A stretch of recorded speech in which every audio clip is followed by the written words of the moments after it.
Oke, lanjut dua kabar yang cukup gacor bos. Pertama nanti datang dari TNI Angkatan Udara yang kini sedang melengkapi fasilitas-fasilitas operasional di lanut-lanut strategis untuk pesawat-pesawat tempur dan pesawat militer baru Indonesia. Nah lo, lantas pesawat-pesawat apakah itu? Fasilitas pendukung atau fasilitas operasional seperti apa yang dilengkapi dan lanut-lanut mana sajakah yang bakal diperkuat? Setelah ini kita kupas.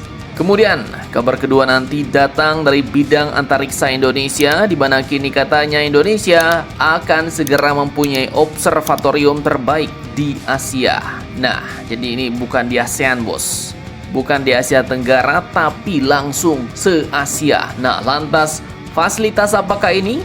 Apakah bisa memantau keberadaan teman-teman alien kalian? Penasaran beritanya? Cus, mari cek. Mari kita ceki-ceki berita lengkapnya satu per satu bosku.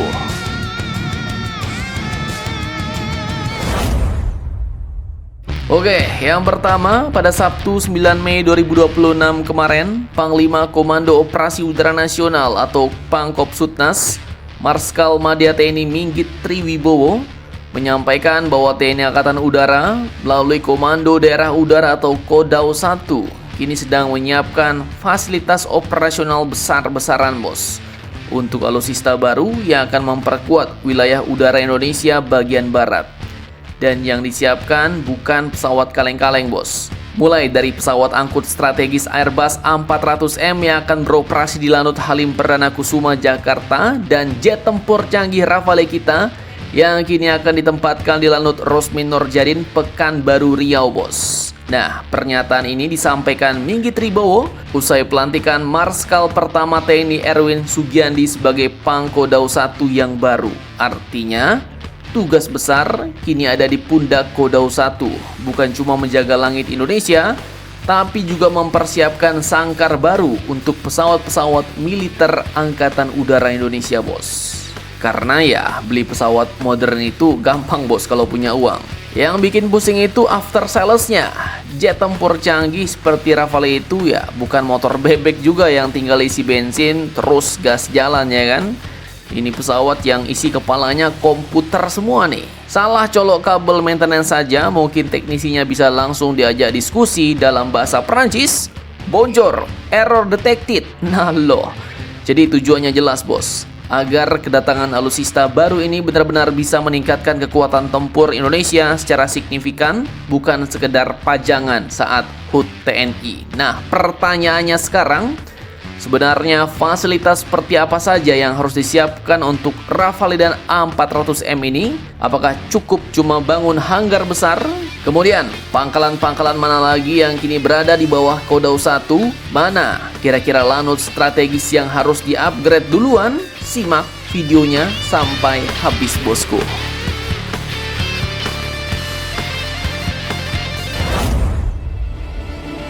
Oke, yang pertama, jadi sebenarnya penyiapan fasilitas untuk Rafale dan A400M itu bukan proyek kecil bos. Ini levelnya bisa dibilang upgrade markas tempur udara nasional. Untuk Rafale di Lanut Rosmin Norjadin Pekanbaru misalnya, TNI Angkatan Udara kemungkinan harus menyiapkan hardened shelter atau shelter tahan serangan bos. Kemudian hanggar khusus, lanjut ruang mission planning, pusat elektronik warfare, simulator pilot. Nah, yang ini udah ada ya. Kemudian gudang rudal presisi hingga sistem data link dan avionik modern. Karena jelas Rafale ini bukan jet tempur biasa bos. Ini jet sudah super canggih, tidak konvensional seperti jet-jet lama yang mungkin masih banyak jarum analognya. Tapi Rafale ini sudah ibarat laptop perang terbang nih. Sementara untuk Airbus A400M di Lanut Halim Perdana Kusuma yang dibutuhkan juga tidak kalah besar. Mulai dari hanggar jumbo, apron yang luas, fasilitas logistik berat, maintenance engine, gudang spare part, hingga dukungan operasi angkut strategis. Karena A400M ini jelas kalian tahu adalah monster angkut militer. Dia bisa membawa kendaraan tempur, pasukan, logistik perang, bahkan operasi bantuan kemanusiaan lintas pulau.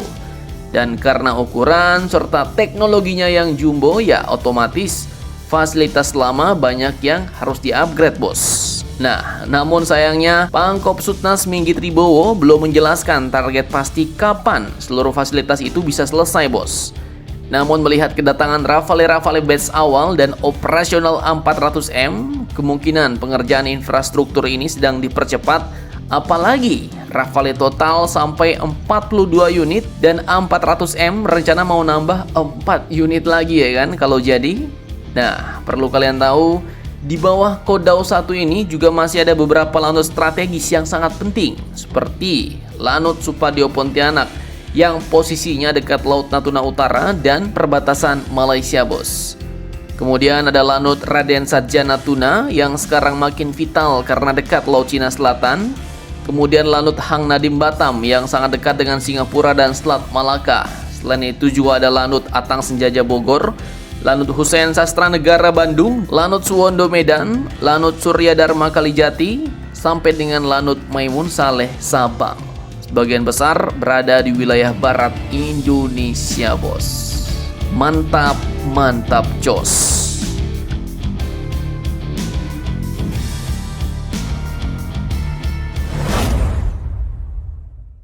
Oke, lanjut kabar kedua. Indonesia tampaknya sedang menyiapkan lompatan besar di sektor antariksa dan astronomi, bos. Admin kutip dari banyak sumber berita berikut, Badan Riset dan Inovasi Nasional ternyata kini sedang mempercepat penyelesaian Observatorium Nasional Gunung Timau yang diproyeksikan menjadi salah satu observatorium paling gacor di Asia. Nah, jadi maksudnya terbaik di Asia nih, bos. Jadi bukan nasional, bukan ASEAN, tapi skala Asia. Artinya termasuk China, Taiwan, Jepang, Korea, dan lain-lain nih. Kemudian mungkin ada yang nanya, Min, apa itu observatorium? Nah, jadi ini adalah sebuah fasilitas yang fungsi utamanya untuk mengamati benda-benda langit, penelitian angkasa, astrofisika, pemantauan objek dekat bumi, pendidikan astronomi, sampai juga untuk kerjasama internasional, bos. Singkatnya ini adalah Markas Pengamatan Luar Angkasa Indonesia. Lokasinya dibangun di kawasan Gunung Timau, Kabupaten Kupang, NTT. Tak main-main, menurut BRIN, teleskop di Timau ini akan menjadi teleskop terbesar di Asia Tenggara dan salah satu fasilitas observasi paling canggih di Asia. Artikel berita juga menyebut hanya ada 2 teleskop dengan spesifikasi serupa di dunia, yaitu Jepang dan Indonesia, bos. Jadi mungkin nanti dengan teleskop ini kalian akan dapat melihat dengan jelas objek-objek di luar angkasa.